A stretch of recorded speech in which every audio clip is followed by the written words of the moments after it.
Faites une biopsie durale pour confirmer la tumeur au cerveau. On attend encore les résultats de la biopsie. Les traitements sont en progrès constant. Il n'y a pas de masse visible, donc même si la biopsie confirme bien le cancer, on l'aura pris très tôt. J'ai les résultats de la biopsie. C'est pas un cancer. L'inflammation a été observée à la biopsie. Et ce serait vu à la biopsie. La biopsie? Qu'est-ce que c'est? Comment ça marche? À quoi ça sert? Fermez-la et écoutez.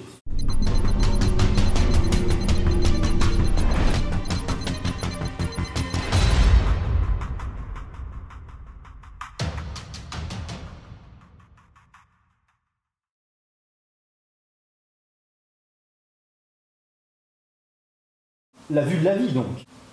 Longue vie et prospérité. Oui, attends, Quoi? Le monde de l'étymologie est d'une logique à toute épreuve. Et? Rien. Passons. Ce qui se cache derrière cette origine est plutôt simple. On prend un bout d'un truc et on regarde. Et c'est plus ou moins tout. La science. Des mots compliqués pour ne rien dire depuis 5000 ans. Bon, concrètement, faire une biopsie reste quand même plus compliqué que de se servir une part de gâteau. Et moins cool. On prélève un échantillon de tissu corporel, comme de la peau, du muscle ou un bout d'organe, on effectue plein de tests dessus et on observe. Les résultats nous indiquent les éventuelles maladies, et si l'échantillon est contaminé, il y a toutes les chances que l'individu le soit aussi. Tu fais des tests sur tes parts de gâteau, toi? Mais tu t'étonnes que personne t'invite jamais après. Et maintenant, la partie marrante. Et dégueulasse. Le prélèvement en question. Vous vous en doutez bien, on s'amuse pas à ouvrir quelqu'un en deux dès qu'on veut lui enlever un petit bout de cœur. Ouais, la flemme. Du coup, les scientifiques ont trouvé des solutions un peu moins radicales. On va simplement s'amuser avec une aiguille. Une longue aiguille, bien pointue, qu'on introduit dans votre corps et qui le traverse de part en part. Sympathique, n'est-ce pas? On appelle ça la biopsie transcutanée. Pour les fans d'images, il est aussi possible d'y aller avec une caméra, qu'on introduit dans le patient, par les voies naturelles bien sûr.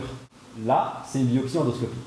Bon, on va pas se mentir non plus, il arrive qu'on ouvre le patient au scalpel, notamment pour les muscles et les os. Ça reste ma technique préférée. La biopsie chirurgicale? Je confirme, c'est un bon choix. Après, il reste encore d'autres solutions. Mais on n'aura pas le temps d'en parler ici. Dans tous les cas, le médecin n'a pas intérêt à louper l'endroit. Sinon on recommence. T'inquiète pas, il est souvent guidé par des techniques d'observation, genre caméra, échographie, donc ça arrive quand même rarement. Mais quand ça arrive, ça craint. Bon, il faut aussi se dire qu'on ne fait pas de biopsie pour le plaisir. Certaines maladies ne peuvent être détectées que par ce procédé. C'est notamment utilisé pour diagnostiquer un cancer ou suivre son évolution. Bon, bah je te laisse le mot de la fin.